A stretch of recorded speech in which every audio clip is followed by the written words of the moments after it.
global forums. Mr. Prime Minister, thank you very much, and I now hand over the mic to you.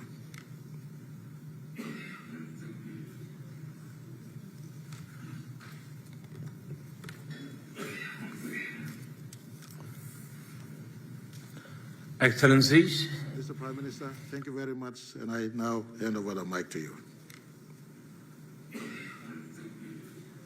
हार्दिक स्वागत है। मुझे खुशी है कि प्रधानमंत्री जेम्स मरापे मेरे साथ इस समिट को होस्ट कर रहे हैं। यहाँ पोर्ट मोरेस्बी में समिट की सभी अरेंजमेंट्स के लिए मैं उनका और उनकी टीम का धन्यवाद करता हूं।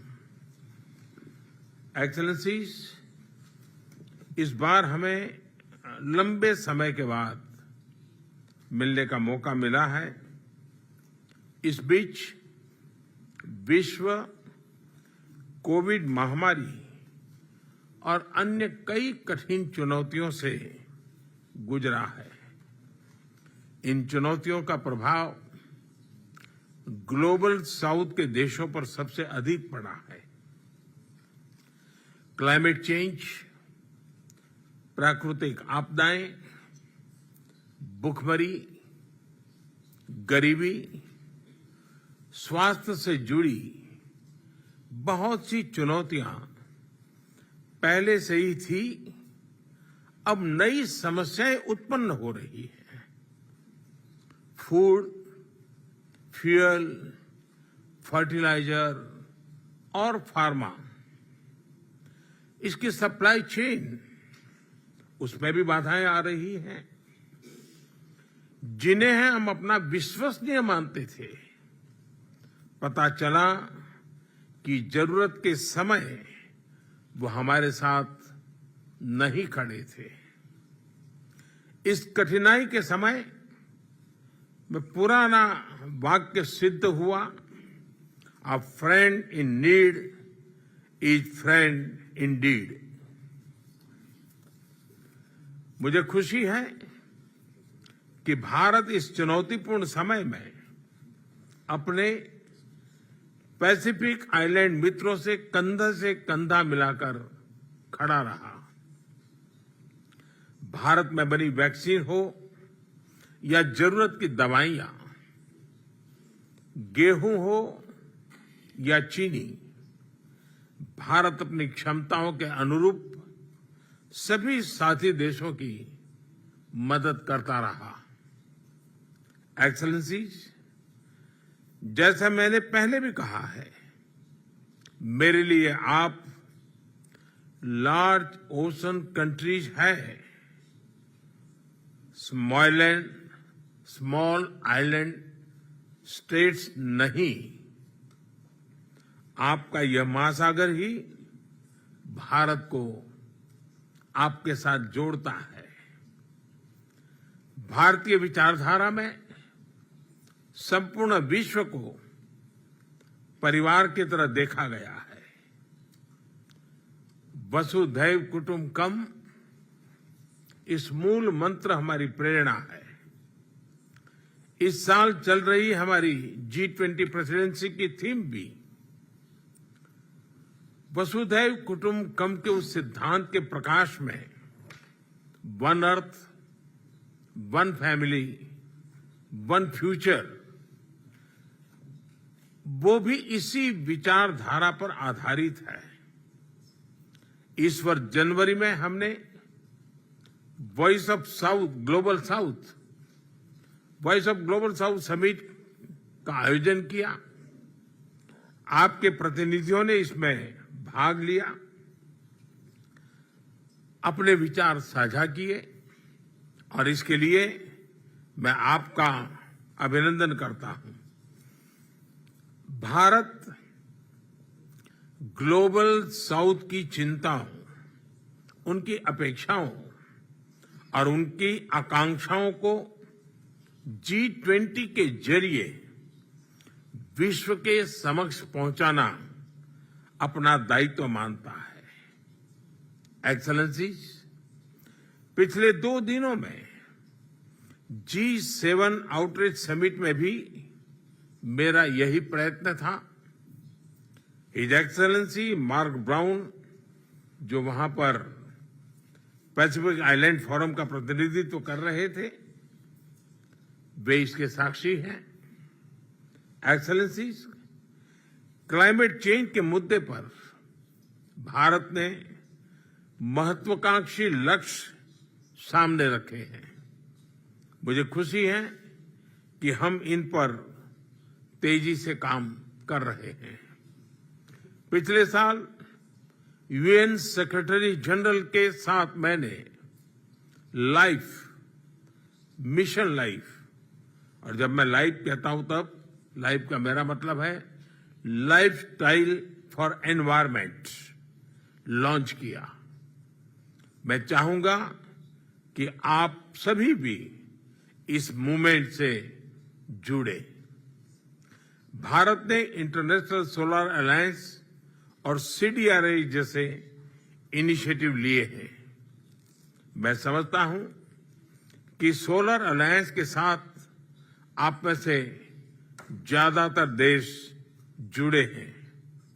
मेरा विश्वास है CDRI के प्रोग्राम्स को भी आप यूजफुल पाएंगे। मैं इस अवसर पर आप सभी को इन इनिशिएटिव से जुड़ने के लिए भी आमंत्रित करता हूं। एक्सेलेंसीज, फूड सिक्योरिटी को प्राथमिकता देते हुए हमने न्यूट्रिशन को और वातावरण संरक्षण को भी ध्यान में रखा है। वर्ष 2023 को यूएन ने अंतर्राष्ट्रीय मिलेट वर्ष घोषित किया है। भारत ने इस सुपर फूड को श्री अन्न का दर्जा दिया है। इनकी खेती में कम पानी लगता है और उनमें न्यूट्रिशन भी अधिक है। मेरा विश्वास है कि मिलेट आपके देशों में भी सस्टेनेबल फूड सिक्योरिटी सुनिश्चित करने में बड़ा योगदान दे सकते हैं। एक्सेलेंसीज, भारत आपकी प्राथमिकताओं का सम्मान करता है। आपका डेवलपमेंट पार्टनर होने पर गर्व महसूस करता है। मानवीय सहायता हो या फिर आपका विकास, भारत को आप भरोसेमंद पार्टनर के रूप में देख सकते हैं, विश्वास कर सकते हैं। पाउल का कन्वेंशन सेंटर, नाउरू का वेस्ट मैनेजमेंट प्रोजेक्ट, फिजी के साइक्लोन प्रभावित किसानों के लिए बीज और किरिबास का सोलर लाइट प्रोजेक्ट, ये सभी इसी भावना पर आधारित है। हम बिना किसी संकोच के अपनी क्षमताएं और एक्सपीरियंसेस आपके साथ साझा करने के लिए तैयार है। डिजिटल टेक्नोलॉजी हो या स्पेस टेक्नोलॉजी, हेल्थ सिक्योरिटी हो या फूड सिक्योरिटी, क्लाइमेट चेंज हो या एनवायरमेंट प्रोटेक्शन हो, हम हर तरह आपके साथ है। एक्सेलेंसीज, आपकी तरह हम मल्टीलेटरलिज्म में विश्वास रखते हैं, फ्री, ओपन और इंक्लूसिव इंडो पैसिफिक का समर्थन करते हैं। सभी देशों की संप्रभुता और अखंडता का सम्मान करते हैं। ग्लोबल साउथ की आवाज भी यूएन सुरक्षा परिषद में बुलंदी से उठनी चाहिए। इसके लिए अंतर्राष्ट्रीय संस्थाओं का सुधार हमारी साझा प्राथमिकता होनी चाहिए। हिरोशिमा में ऑस्ट्रेलिया, अमेरिका और जापान के साथ क्वाड में मेरी विस्तार से बात हुई है।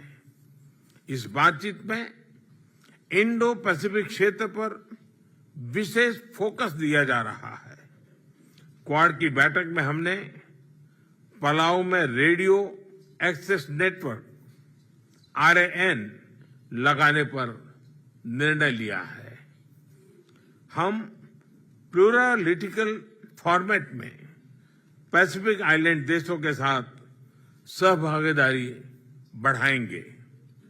एक्सेलेंसीज, मुझे खुशी है कि फिजी की यूनिवर्सिटी ऑफ साउथ पैसिफिक, उसमें Sustainable Coastal and Ocean Research Institute SCORI की स्थापना हुई है।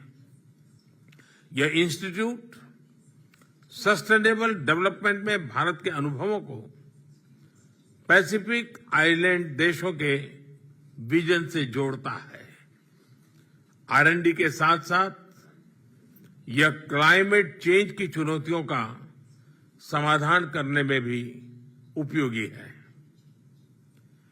आज स्कोरी को 14 देशों के नागरिकों के कल्याण, प्रगति और समृद्धि के लिए समर्पित करने में मुझे खुशी है।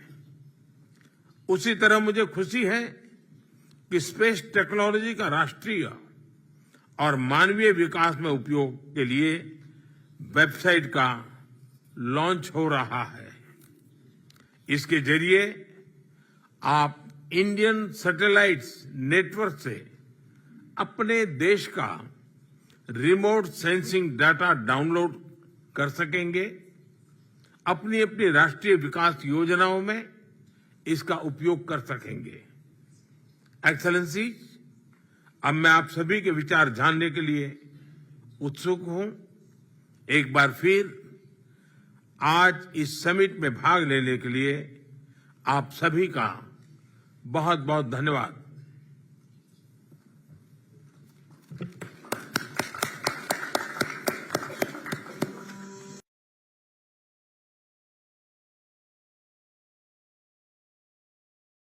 गोल्ड से लेकर बिजनेस, पर्सनल से लेकर होम, हर जरूरत को मिलेगा लोन।